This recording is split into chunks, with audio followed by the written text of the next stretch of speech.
മറ്റൊന്ന് ഈ പൊതുവിദ്യാലയങ്ങളുടെ പ്രധാനപ്പെട്ട മികവ് ഇപ്പോൾ നമ്മുടെ സ്കൂളുകളിൽ വരാൻ പറ്റാത്ത ചിലപ്പോൾ നമ്മുടെ രാജ്യത്തെ കൊഴിഞ്ഞുപോക്ക് 12% പക്ഷേ കേരളത്തിൽ അത് 0.04%. ഇപ്പം പുതിയൊരു കണക്ക് നമ്മൾ എടുക്കുകയാണെങ്കിൽ ചിലപ്പോൾ അത് 0 തന്നെ ആയിരിക്കും, സമ്പൂർണ്ണമായ 0 ആയിരിക്കും.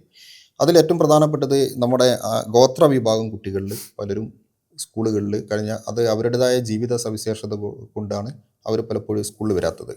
അതുപോലെ തന്നെ ഭിന്നശേഷി കുട്ടികളെ പഴയ കാലത്ത് അവരെ മറ്റ് സ്പെഷ്യൽ സ്കൂളുകളിലേക്കായിരുന്നു അയച്ചിരുന്നത്. പക്ഷേ നമ്മുടെ പൊതുവിദ്യാലയങ്ങളിൽ ഇപ്പം ഭിന്നശേഷി കുട്ടികളെ ഇംഗ്ലീഷ് എഡ്യൂക്കേഷൻ്റെ ഭാഗമായിട്ട് പഠിപ്പിക്കുന്നുണ്ട്. അതുപോലെ തന്നെ തീരദേശത്തുള്ള കുട്ടികൾ, ഇങ്ങനെ വിവിധ മേഖലകളുള്ള നമ്മൾ വേണമെങ്കിൽ അരികുവൽക്കരിക്കപ്പെട്ട കുട്ടികൾ എന്ന് പറയാം. അത്തരം എല്ലാ കുട്ടികളെയും നമ്മൾ പൊതുവിദ്യാലയങ്ങൾ ഉൾക്കൊള്ളാണ്. ഇപ്പോൾ ആദിവാസി മേഖലയിലെ ഗോത്ര മേഖലയിലെ കുട്ടികൾക്ക് വേണ്ടി ഒരുപാട് ഇടപെടൽ SSKയുടെ നേതൃത്വത്തിൽ നടക്കുന്നുണ്ട്. ഇതും കൂടെ നമ്മുടെ ഒരു മികവിൻ്റെ ഭാഗമല്ലേ? കാരണം ഈ ഒരു വിദ്യാഭ്യാസം എന്ന് നമ്മൾ സാധാരണ പറയുന്നത് നിർബന്ധിതവും സൗജന്യവും ആയ ഗുണമേന്മ വിദ്യാഭ്യാസം നൽകണമെന്നാണ് നമ്മുടെ ഭരണഘടന വരെ അനുശാസിക്കുന്നത്. പക്ഷേ ഇതൊന്നും കിട്ടാതെ പോകുന്ന ഒരു വളരെ ന്യൂനപക്ഷമായ കുട്ടികൾ ഉണ്ടായിരുന്നു ഒരു കാലത്ത്. ആ കുട്ടികളും കൂടെ നമ്മുടെ സ്കൂളുകളിലേക്ക് ആകർഷിക്കുക. കിടപ്പ് രോഗികളായ കുട്ടികളെ നമ്മൾ അധ്യാപകർ വീട്ടിൽ പോയി കണ്ട് അവർക്ക് വിദ്യാഭ്യാസം നൽകുന്നു. അപ്പോൾ ഇതും കൂടെ നമ്മൾ പൊതുവിദ്യാഭ്യാസ മേഖലയിലെ നമ്മളതിനെ അംഗീകരിക്കേണ്ട മാതൃകാപരമായ പ്രവർത്തനങ്ങളല്ലേ? തീർച്ചയായിട്ടും ഇത് നമ്മൾ ഈ കുട്ടികളുടെ രക്ഷകർത്താക്കളുടെ ഇങ്ങനെയുള്ള കുഞ്ഞുങ്ങളുടെ രക്ഷകർത്താക്കളുടെ പക്ഷത്ത് നിന്ന് ആലോചിക്കുമ്പോഴാണ് കേരളത്തിലെ പൊതുവിദ്യാലയങ്ങൾ മാറിയതിൻ്റെ ഏറ്റവും വലിയ കഥ പറയുന്നത്. നമുക്കറിയാം, വൈകല്യങ്ങൾ പല തോതിലാണ് അനുഭവപ്പെടുന്നത്. ചിലപ്പോൾ ചെറിയ കേൾവിക്കുറവായിരിക്കാം, ചിലപ്പോൾ പൂർണ്ണമായി കേൾവിയില്ലാത്ത കുഞ്ഞുങ്ങൾ കാണും.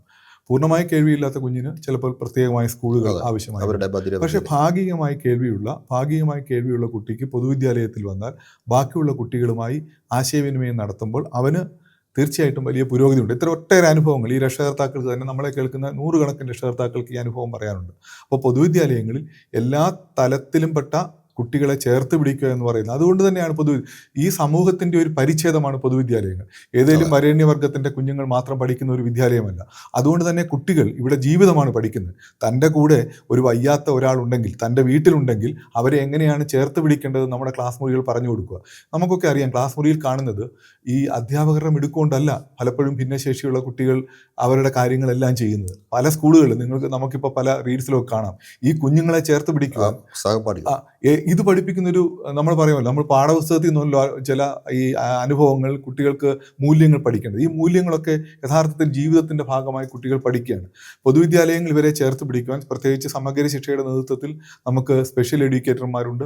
അവരെ സ്ഥിരപ്പെടുത്തുവാൻ ഈ സർക്കാരിൻ്റെ കാലത്ത് ശ്രമങ്ങൾ ആരംഭിക്കുകയും ചെയ്തിരുന്നു. അവരൊക്കെ സ്ഥിരപ്പെടേണ്ട അധ്യാപകരുമാണ്. ആ കുട്ടികളെ കൂടുതൽ പരിഗണിച്ചുകൊണ്ട് എയ്ഡഡ് സ്കൂളിലടക്കം ഈ അധ്യാപകരുടെ പിന്തുണയുണ്ട്.